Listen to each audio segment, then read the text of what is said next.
Hello and welcome to another teaching from 119 Ministries. Our ministry believes that the whole Bible is true and directly applicable to our lives today. If you would like to know more about what we believe and teach, please visit us at testeverything.net. We hope that you enjoy studying and testing the following teaching.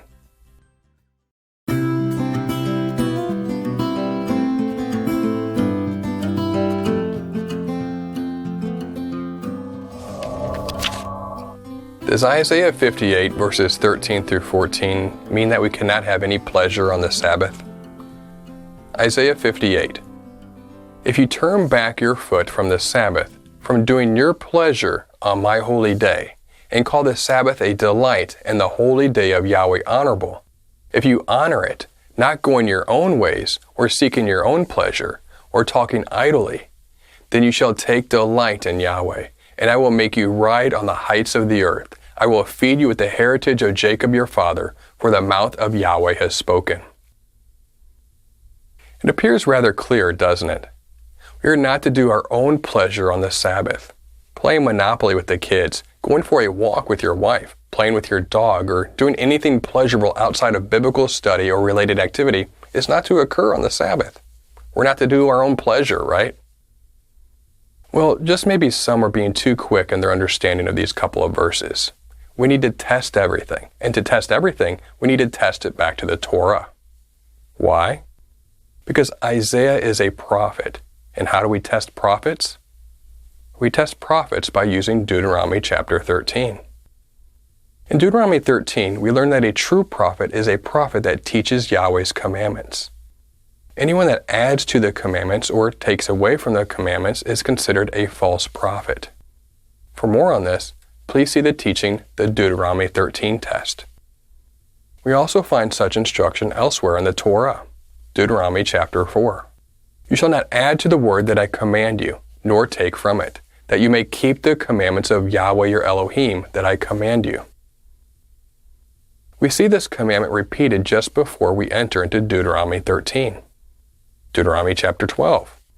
Everything that I command you, you shall be careful to do. You shall not add to it or take from it.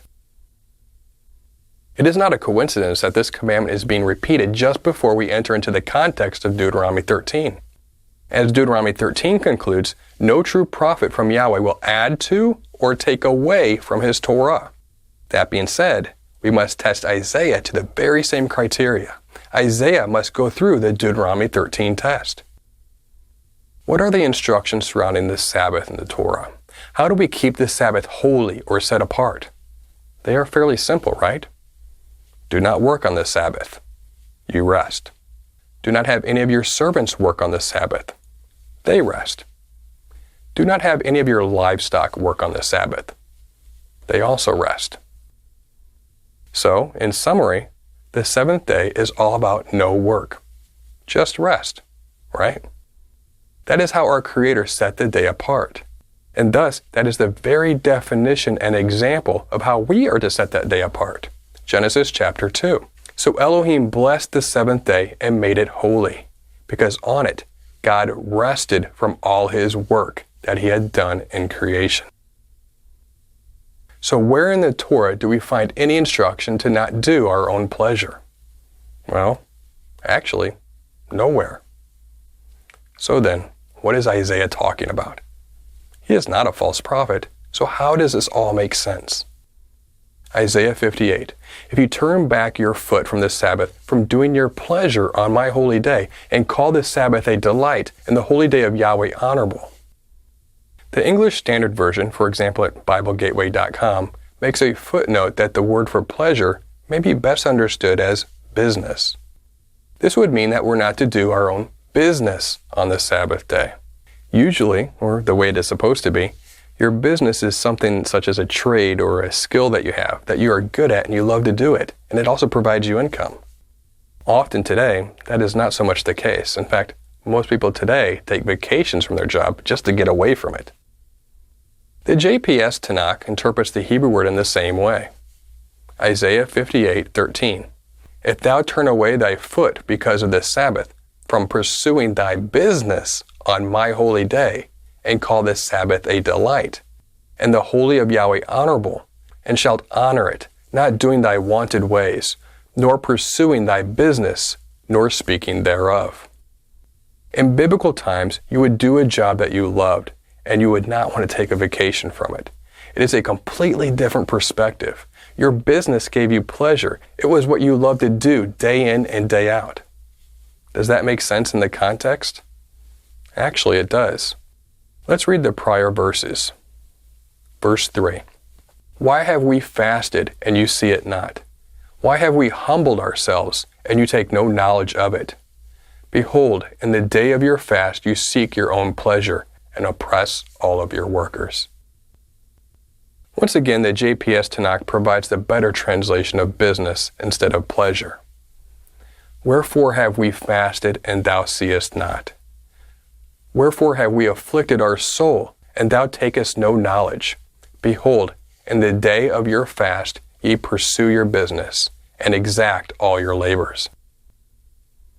You can see here that people were fasting for Yahweh, but missing the point as they were still working and causing their employees to work. If this was done on the Sabbath, that would be oppressing the workers, because on that day, they are supposed to have rest, and we are too. When you force someone to work on a day that they are supposed to have rest, that is oppression and bondage. To explain the context a little more, we need to reveal something. With the exception of the repeating seventh-day Sabbath, for whatever reason, the Day of Atonement is the only biblical holiday called an actual Sabbath. There are possible reasons for this that are reserved for another teaching, but the other holidays are called rest days, but they're not actually called Sabbaths according to the Torah. That may or may not mean anything. Leviticus 23. Now Yahweh spoke to Moses, saying, Now in the 10th day of this 7th month is the Day of Atonement. It shall be for you a time of holy convocation, and you shall afflict yourselves and present a food offering to Yahweh. And you shall not do any work on that very day, for it is a day of atonement, to make atonement for you before Yahweh your Elohim. For whoever is not afflicted on that very day shall be cut off from his people, and whoever does any work on that very day, that person I will destroy from among his people. You shall not do any work. It is a statute forever throughout your generations in all your dwelling places. It shall be to you a Sabbath of solemn rest, and you shall afflict yourselves. On the 9th day of the month, beginning at evening, from evening to evening, you shall keep your Sabbath. What we should know, however, is that this day is a day of affliction, or anah. Anah simply means to afflict yourself. Fasting is the denying of food, which is a form of affliction. However, affliction simply means to humble yourself, or to bring yourself low under the authority of another. So when Yah asks us to afflict ourselves, it really means to be like Yeshua and fully obey the Word of God. For more on this, see the teaching, Is Yom Kippur a Day of Fasting? The point is this: God's people began to fast on the Day of Atonement, when Yahweh simply asked for affliction, to obey. And he points out that during your fast, not Yahweh's fast, that they were still disobeying him by causing their servants to work on his day. Likely the Day of Atonement being the Sabbath in context here in Isaiah 58.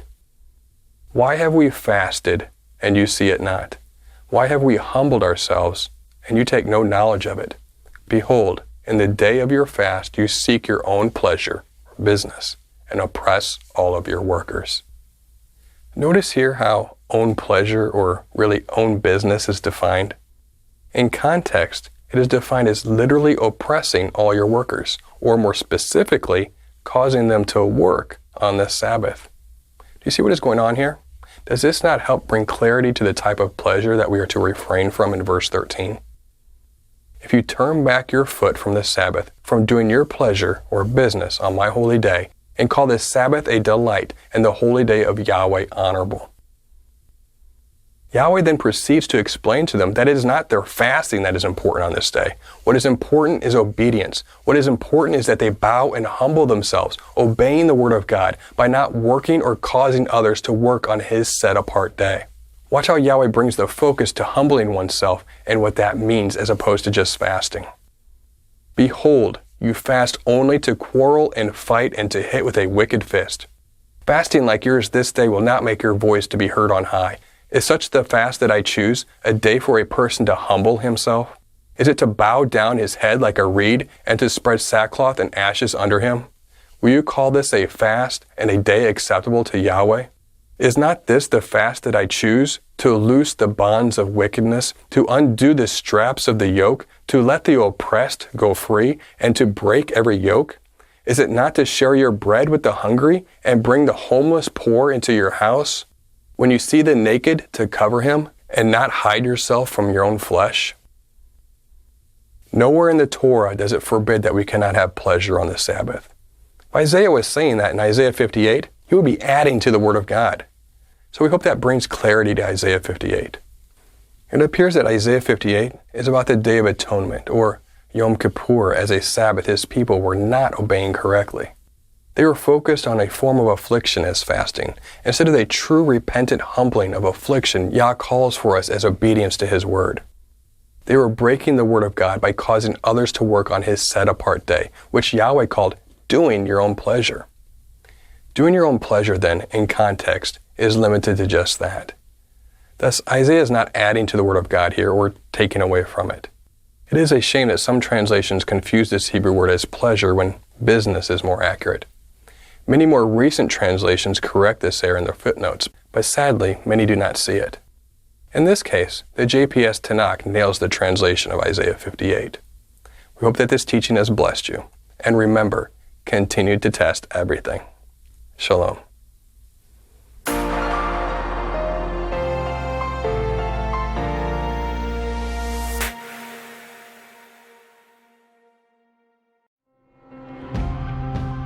It is because of you, our generous supporters, who make it possible to offer these high-quality teachings completely free of charge. If you feel led to support 119 Ministries so that we can continue this effort, please visit testeverything.net and click on the Support 119 tab. Learn how you can partner with us to take the whole Word of God to the nations.